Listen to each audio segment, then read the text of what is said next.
ಅನುದಿನ ಆತ್ಮಿಕ ಆಹಾರದ ಕಾರ್ಯಕ್ರಮವನ್ನು ವೀಕ್ಷಿಸುವಂಥ ವೀಕ್ಷಕರೆಲ್ಲರಿಗೂ ನಮ್ಮ ರಕ್ಷಕನೂ ಒಡೆಯನು ಪ್ರಪಂಚ ಮೋಕ್ಷ ಪ್ರದಾತನಾದ ಯೇಸು ಕ್ರಿಸ್ತನ ನಾಮದಲ್ಲಿ ಹೃತ್ಪೂರ್ವಕ ವಂದನೆಗಳನ್ನು ತಿಳಿಸ್ತಾ ಇದ್ದೇನೆ. ಸಮಾಧಾನವು, ಸಂತೋಷವು, ಆತ್ಮಿಕ ಆಶೀರ್ವಾದವು, ಆರೋಗ್ಯವು ತಂದೆಯಾದ ದೇವರು ಅನುಗ್ರಹಿಸಲಿ ಎಂದು ದೇವರನ್ನು ಪ್ರಾರ್ಥಿಸುತ್ತೇನೆ. ದೇವರ ನಾಮಕ್ಕೆ ಸ್ತೋತ್ರವಾಗಲಿ. ಈ ದಿನ ಮತ್ತೊಂದು ಅಂಶವನ್ನು ನಿಮ್ಮೊಟ್ಟಿಗೆ ಮಾತನಾಡೋದಕ್ಕೆ ಸಿದ್ಧನಾಗಿದ್ದೇನೆ. ಶ್ರೇಷ್ಠ ಭಾಗ್ಯವನ್ನು ಕಳೆದುಕೊಂಡರೆ ಗತಿಯೇನು ಎಂಬ ಅಂಶವನ್ನು ನಿಮ್ಮೊಟ್ಟಿಗೆ ಮಾತನಾಡುತ್ತಿದ್ದೇನೆ. ಈ ಮಾನವ ಸಮಾಜದಲ್ಲಿ ನೋಡುವಾಗ ಅನೇಕ ವಿಷಯದಲ್ಲಿ ಆಲೋಚನೆ ಮಾಡುವಾಗ ಕೆಲವರು ಆಸ್ತಿಯನ್ನು ಕಳೆದುಕೊಳ್ತಾ ಇರ್ತಾರೆ, ಕೆಲವರು ಉದ್ಯೋಗವನ್ನು ಕಳೆದುಕೊಳ್ತಾ ಇರ್ತಾರೆ, ಇನ್ನು ಕೆಲವರು ವ್ಯಾಪಾರ ಮಾಡುವಾಗ ಒಳ್ಳೆ ಹೆಸರಿರುತ್ತೆ, ಒಳ್ಳೆ ಹೆಸರನ್ನು ಕಳೆದುಕೊಳ್ತಾ ಇರ್ತಾರೆ. ಅಂದರೆ ಒಳ್ಳೆ ಹೆಸರನ್ನು ಪಡೆದುಕೊಳ್ಬೇಕಾದ್ರೆ ಬಹಳ ಕಷ್ಟಪಡಬೇಕು, ಶ್ರದ್ಧೆಯಿಂದ ಇರಬೇಕು, ನಿಷ್ಠೆಯಿಂದ ಇರಬೇಕು. ಈ ಸಮಾಜದಲ್ಲಿ ಒಳ್ಳೆ ಹೆಸರು ಪಡ್ಕೊಳ್ಬೇಕಾದ್ರೆ ಪ್ರಿಯರಾದ ದೇವರ ಮಕ್ಕಳಿರ ಶ್ರದ್ಧೆ, ನಿಷ್ಠೆ, ಭಕ್ತಿ ಬಹಳ ಪ್ರಾಮುಖ್ಯವಾಗಿ ಇರುತ್ತೆ. ಈ ಸಮಾಜದಲ್ಲಿ ಮನುಷ್ಯರ ಮಧ್ಯದಲ್ಲಿ ಒಳ್ಳೆಯ ಹೆಸರುಗಳನ್ನು, ಅದೇ ರೀತಿಯಲ್ಲಿ ಒಳ್ಳೆಯ ಹೆಸರನ್ನು ಪಡ್ಕೊಂಡ ಮೇಲೆ ಅದನ್ನು ಕಳೆದುಕೊಳ್ಳುವಂಥದ್ದು ಸುಲಭವಾದಂಥ ಕೆಲಸ. ಪಡೆದುಕೊಳ್ಳುವಂಥದ್ದು ಇದೆ ನೋಡಿ, ಅದು ಬಹಳ ಕಷ್ಟವಾದಂಥ ಕೆಲಸ. ಯಾವುದೇ ಆಗಲಿ ಒಂದು ಮನೆಯನ್ನು ಕಟ್ಟಬೇಕಾದರೆ ಬಹಳ ಪ್ರಯಾಸ ಪಡಬೇಕು. ಅದನ್ನು ನಾಶ ಮಾಡಬೇಕಂದುಕೊಂಡಾಗ ಸುಲಭವಾದಂಥ ಕೆಲಸ. ಕಟ್ಟಬೇಕು ಅಂದಾಗ ಕಷ್ಟ ಬಹಳ ಇರುತ್ತೆ. ಯಾವುದೇ ಆಗಲಿ, ಒಂದು ಕಂಪನಿ ಆಗಲಿ, ಇಲ್ಲಾಂದರೆ ಒಂದು ಮನೆ ಆಗಲಿ, ಇಲ್ಲಾಂದರೆ ಒಂದು ಸಂಸ್ಥೆ ಆಗಲಿ ನಡೆಸಬೇಕು, ಇಲ್ಲ ಕಟ್ಟಬೇಕು, ಇಲ್ಲಾಂದರೆ ಅಭಿವೃದ್ಧಿ ಪಡಿಸ್ಬೇಕಂದ್ರೆ ಅದರ ಹಿಂದೆ ಬಹಳ ಕಷ್ಟ ಇರುತ್ತೆ. ಆದರೆ ಅದನ್ನು ನಾಶ ಮಾಡಬೇಕು, ಇಲ್ಲ ನಾಶವಾಗಬೇಕು, ಇಲ್ಲ ಕಳೆದುಕೊಳ್ಬೇಕಂದಾಗ ಸುಲಭವಾದಂಥ ಕೆಲಸ. ಇವಾಗ ನಾವು ಕಟ್ತಾ ಇದ್ದೀವ ಅಥವಾ ಬೆಳೆಸ್ತಾ ಇದ್ದೀವ, ಪಡ್ಕೊಳ್ತಾ ಇದ್ದೀವ ಅಥವಾ ಕಳೆದುಕೊಳ್ತಾ ಇದ್ದೀವ? ನಮ್ಮ ಜೀವನದಲ್ಲಿ ಏನು ನಡೀತಾ ಇದೆ? ಕಳೆದುಕೊಳ್ಳುವಂಥದ್ದು ನಡೀತಾ ಇದೆಯಾ ಅಥವಾ ಪಡೆದುಕೊಳ್ಳುವಂಥದ್ದು ನಡೀತಾ ಇದೆಯಾ? ನೋಡಿ, ದೇವರು ಒಂದು ಜೀವಿತವನ್ನು ಕೊಟ್ಟಿದ್ದಾರೆ. ಇದು ದೇವರು ಕೊಟ್ಟಂಥ ಜೀವಿತ. ದೇವರ ಕೃಪೆ ಮೂಲಕ ನಾವು ಒಂದು ಜೀವಿತವನ್ನು ಪಡೆದುಕೊಂಡಿದ್ದೀವಿ. ದೇವರ ಕೃಪೆ ಮೂಲಕ ಈ ಜೀವಿತವನ್ನು ಪಡೆದುಕೊಂಡಾಗ ಈ ಶರೀರವನ್ನು, ಈ ಜೀವಿತವನ್ನು ಪಡೆದುಕೊಂಡಿದ್ದೀವಿ ಪ್ರಿಯರೇ. ಪಡೆದುಕೊಂಡಂಥ ನಾವು ದೇವರಿಗೆ ವಿಧೇಯರಾಗಿ ಒಳಪಟ್ಟು ಯಥಾರ್ಥವಾಗಿ ಈ ಲೋಕದಲ್ಲಿ ಶ್ರದ್ಧೆಯಿಂದ, ಭಕ್ತಿಯಿಂದ ಜೀವಿಸಬೇಕು. ದೇವರು ಮೆಚ್ಚುವಂಥ ರೀತಿಯಲ್ಲಿ ಜೀವಿಸಬೇಕು. ಪ್ರಾರಂಭದಲ್ಲಿ ಆದಾಮನನ್ನು, ಅವ್ವಳನ್ನು ಒಂದು ಸಾರಿ ಗಮನಿಸ್ರಿ. ಆದಾಮನನ್ನು, ಅವ್ವಳನ್ನು ಉಂಟು ಮಾಡಿ ಅವರನ್ನು ಏದೇನು ತೋಟದಲ್ಲಿ ಇರಿ ಅಂತೇಳಿ ಅವರಿಗೆ ಸ್ಥಳವನ್ನು ಏರ್ಪಾಟು ಮಾಡುವಂಥದ್ದು. ಆ ತೋಟದಲ್ಲಿ ಎಲ್ಲ ವಿಧ ವಿಧವಾದಂಥ ಹಣ್ಣಿನ ಮರಗಳನ್ನು ಎಲ್ಲವನ್ನು ವ್ಯವಸ್ಥೆ ಮಾಡಿ ಕೊಡ್ತಾರೆ. ಆದರೆ ದೇವರು ಕೋರಿಕೊಂಡಿದ್ದೇನು? ನನ್ನ ಮಾತಿಗೆ ಒಳಪಟ್ಟು ನಾನು ಹೇಳಿದ ಹಾಗೆ ನೀವು ನಡ್ಕೊಳ್ಬೇಕು ಅಂತ. ಅದರಲ್ಲಿ ಒಂದೇ ಒಂದು ಆಜ್ಞೆ ಏನಪ್ಪ ಅಂದರೆ, ಈ ಹಣ್ಣನ್ನು ತಿನ್ನಬಾರ್ದು. ಏದೇನು ತೋಟದಲ್ಲಿ ಒಳ್ಳೆದರ ಕೆಟ್ಟದರ ಹರವನ್ನು ಹುಟ್ಟಿಸುವಂಥ ಒಂದು ಹಣ್ಣಿನ ಮರವನ್ನು ಹಾಕ್ತಾರೆ, ಇದನ್ನು ನೀವು ಮುಟ್ಟಬಾರ್ದು, ತಿನ್ನಬಾರ್ದು ಅಂತೇಳಿ ದೇವರು ಕೊಟ್ಟಂಥ ಆಜ್ಞೆ. ಅಂದರೆ ಆದಾಮನಿಗೂ ಅವ್ವಳಿಗೂ ಒಂದು ಬದುಕನ್ನು ಕೊಟ್ಟಿರ್ತಾರೆ, ಅದ್ಭುತವಾದಂಥ ಜೀವನ. ಈ ಜೀವನದಲ್ಲಿ ಅನುಭವಿಸೋದಕ್ಕೆ ಎಲ್ಲವನ್ನ ಏರ್ಪಾಟ್ ಮಾಡಿದ್ದಾರೆ. ಅದರಲ್ಲಿ ಒಂದು ಹಣ್ಣನ್ನು ಹಾಕಿರ್ತಾರೆ ಪರೀಕ್ಷೆ ಮಾಡೋದಕ್ಕೆ, ಅವರನ್ನು ಪರೀಕ್ಷೆ ಮಾಡೋದಕ್ಕೆ. ಆದರೆ ದೇವರ ಮಾತನ್ನು ಮೀರಿ ಏನು ಮಾಡ್ತಾರೆ? ಅವರು ತಿಂತಾರೆ. ಎರಡನೇದು ಏನು ಬರುತ್ತೆ? ಪಾಪ ಬರುತ್ತೆ. ಪಾಪ ಬಂದಾಗ ಏನನ್ನು ಕಳೆದುಕೊಳ್ತಾರೆ ಅವರು? ಆತ್ಮಿಕವಾದಂಥ ದೇವರ ಸಹವಾಸವನ್ನು ಕಳೆದುಕೊಳ್ತಾರೆ. ದೇವರ ಸಹವಾಸವನ್ನು ಕಳೆದುಕೊಂಡಾಗ ಗತಿ ಏನಪ್ಪ ಅಂತ ನೋಡುವಾಗ ಏದೇನು ತೋಟದಿಂದ ಅವರನ್ನು ಹೊರಗಡೆ ತಳ್ಳುವಂಥ ಪರಿಸ್ಥಿತಿ. ಅಂದರೆ ಏದೇನು ತೋಟದಿಂದ ಹೊರಗಡೆ ಹೋಗುವಂಥ ಪರಿಸ್ಥಿತಿ ಅವರು ತಂದುಕೊಳ್ತಾರೆ ಪ್ರಿಯರಾದ ದೇವರ ಮಕ್ಕಳಿರ. ಅಲ್ಲಿಂದ ಪಾಪವು ಪ್ರಾರಂಭವಾಗುತ್ತೆ. ಪ್ರತಿ ಮನುಷ್ಯರಲ್ಲಿ ಪಾಪವು ಎನ್ನುವಂಥದ್ದು ಬೆಳ್ಕೊಂಡು ಬರುತ್ತೆ. ಪಾಪದಲ್ಲಿ ಇದ್ದಂಥ ಈ ಸಮಾಜವನ್ನು ಕಾಪಾಡೋದಕ್ಕೆ ಹಳೆ ಒಡಂಬಡಿಕೆಯಲ್ಲಿ ನೋಡುವಾಗ ಧರ್ಮಶಾಸ್ತ್ರವನ್ನು ದೇವರು ಕೊಡ್ತಾರೆ, ಪ್ರವಾದಿಗಳನ್ನು ಕಳಿಸ್ಕೊಡ್ತಾರೆ. ಪ್ರತಿಯೊಬ್ಬರು ಬದಲಾಗ್ರಿ ಅಂತೇಳಿ ದೇವರು ಅವ್ರ ಮೂಲಕ ಕರೆಯುವಂಥದ್ದು, ಎಚ್ಚರಿಸುವಂಥದ್ದು. ದೇವರು ಏನೇನು ಮಾಡಬೇಕು ಎಲ್ಲವನ್ನ ಅವ್ರ ಮಧ್ಯದಲ್ಲಿ ಮಾಡ್ತಾರೆ ಪ್ರಿಯರೇ. ಅವರನ್ನು ಕರೆಯುವಂಥದ್ದು, ನೀವೆಲ್ಲರೂ ನನ್ನ ಮಕ್ಕಳು ನನ್ನ ಬಳಿಗೆ ಬನ್ನಿ ಅಂತ, ಹೌದಲ್ವ? ಅಂದರೆ ಹಳೆ ಒಡಂಬಡಿಕೆಯಲ್ಲಿ ಅನೇಕ ಸಾರಿ ನೋಡ್ತೀವಿ ಪ್ರಿಯರೇ, ಎಲ್ಲ ಮಾನವರೇ ನನ್ನ ಬಳಿಗೆ ಬನ್ನಿರಿ. ಒಂದು ವಚನವನ್ನು ಈ ಸಮಯದಲ್ಲಿ ನೋಡೋಣ ಪ್ರಿಯರೇ. ಯೆಶಾಯನ ಗ್ರಂಥ 65ನೇ ಅಧ್ಯಾಯ 1ನೇ ವಚನ. ವಿಜ್ಞಾಪಿಸಿಕೊಳ್ಳದವರಿಗೂ ಪ್ರಸನ್ನನಾಗಿದ್ದೇನು, ನನ್ನನ್ನು ಹುಡುಕದವರಿಗೂ ಸಿಕ್ಕಿದೆನು, ನನ್ನ ನಾಮವನ್ನೆತ್ತಿ ಪ್ರಾರ್ಥಿಸದ ಜನಾಂಗಕ್ಕೂ ಹೀಗೋ ನಾನಿದ್ದೇನೆ ಎನ್ನುತ್ತಿದ್ದೆನು. ನೋಡಿದ್ರ? ಅಂದರೆ ನಾನಿದ್ದೀನಿ, ನನ್ನ ಬಳಿಗೆ ಬನ್ನಿ ಅಂತೇಳಿ ದೇವರು ಅವರನ್ನು ಕರೆಯುವಂಥದ್ದು. ಅವರನ್ನಂದರೆ ಈ ಲೋಕದಲ್ಲಿ ಇದ್ದಂಥ ಜನರನ್ನು.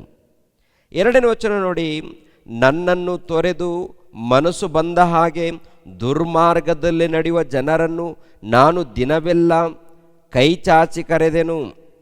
ಅಂದರೆ ನನ್ನನ್ನು ತೊರೆದು, ಯಾರು ಇವರು? ಇಸ್ರಾಯೇಲ್ ಜನಾಂಗದವರು. ಒಂದು ಗುಂಪು ನೋಡುವಾಗ ಇಸ್ರಾಯೇಲ್ ಜನಾಂಗದವರು, 2ನೇ ಗುಂಪು ನೋಡುವಾಗ ಲೋಕದಲ್ಲಿದ್ದಂಥ ಅನ್ಯ ಜನಾಂಗದವರು. ಅನ್ಯ ಜನಾಂಗದವರನ್ನು ಕರೆದಿದ್ದಾರೆ, ಇಸ್ರಾಯೇಲ್ ಜನಾಂಗದವರನ್ನು ಕೂಡ ಕರೆದಿದ್ದಾರೆ, ಹೌದಲ್ವ?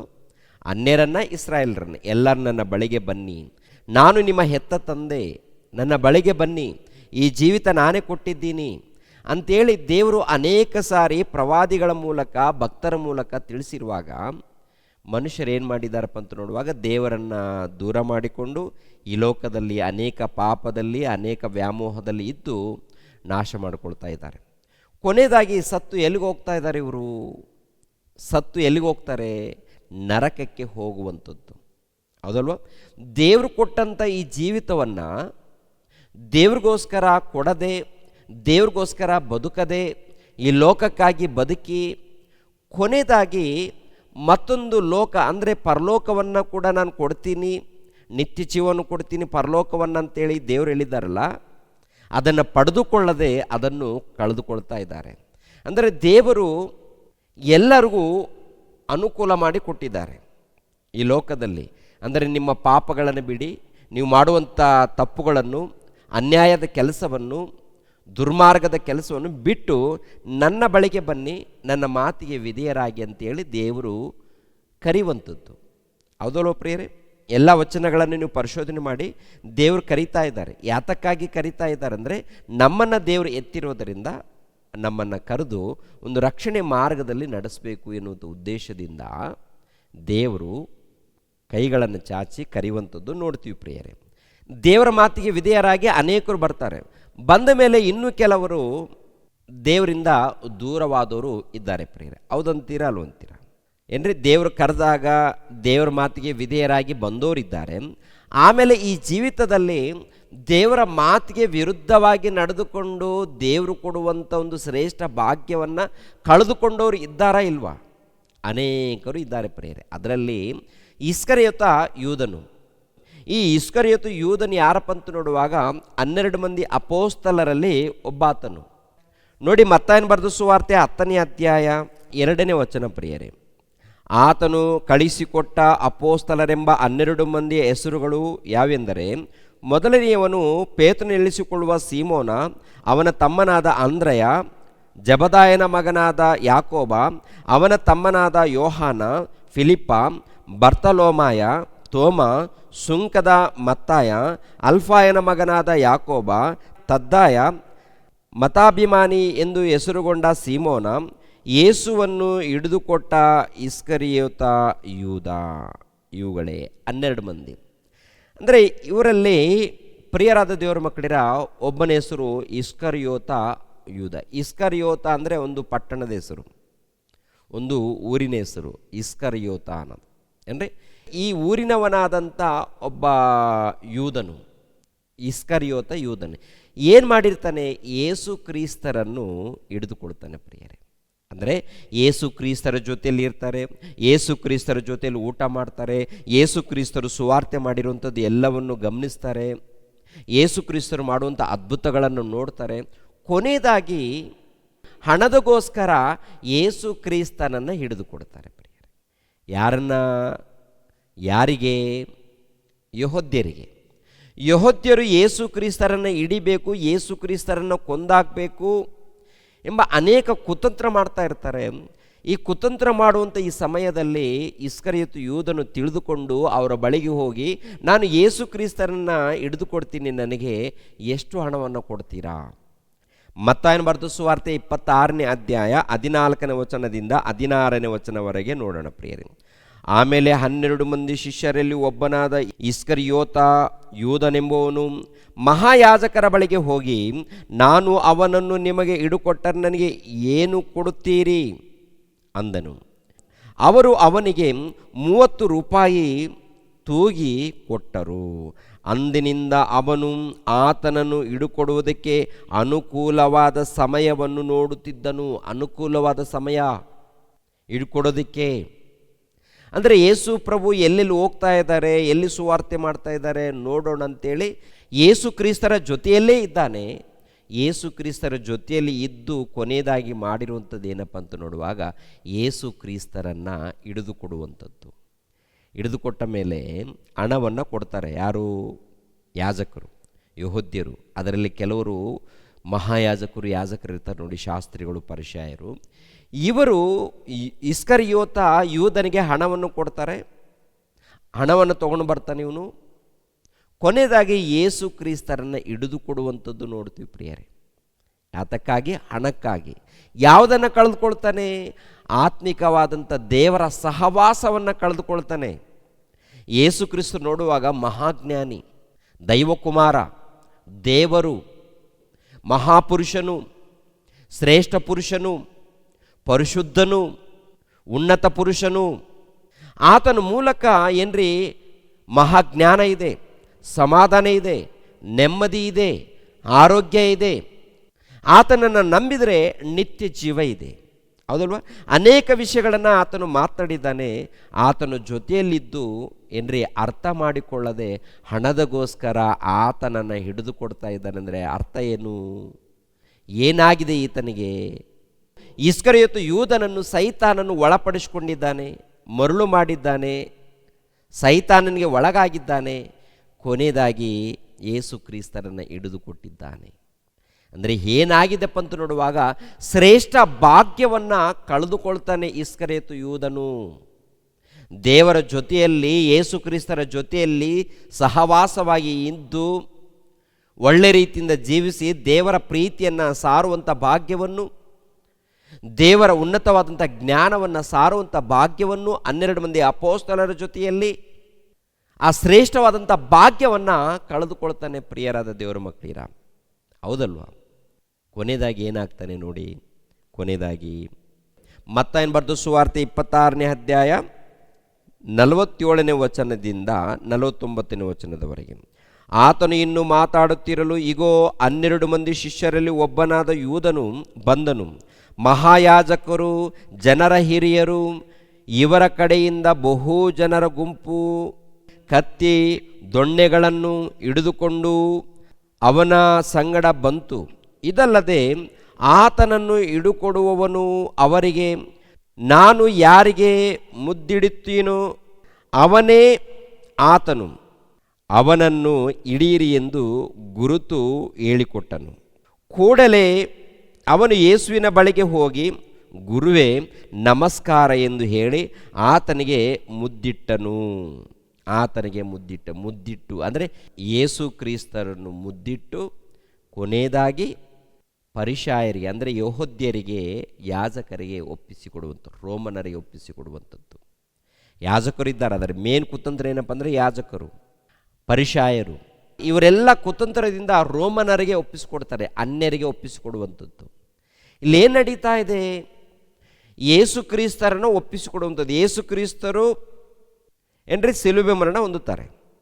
ಯೇಸು ಕ್ರಿಸ್ತರ ಬಗ್ಗೆ ಏನು ಬರೆಯಲ್ಪಟ್ಟಿದೆಯೋ ಅದರ ಪ್ರಕಾರ ಯೇಸು ಕ್ರಿಸ್ತರು ಜೀವಿಸ್ತಾರೆ, ಮರಣ ಹೊಂದುತ್ತಾರೆ, ಸಮಾಧಿ ಮಾಡಲ್ಪಡ್ತಾರೆ, 3ನೇ ದಿನದಲ್ಲಿ ಎದ್ದು ಮಹಿಮೆ ಶರೀರವನ್ನು ಧರಿಸಿಕೊಂಡು ಎದ್ದು ಬರ್ತಾರೆ.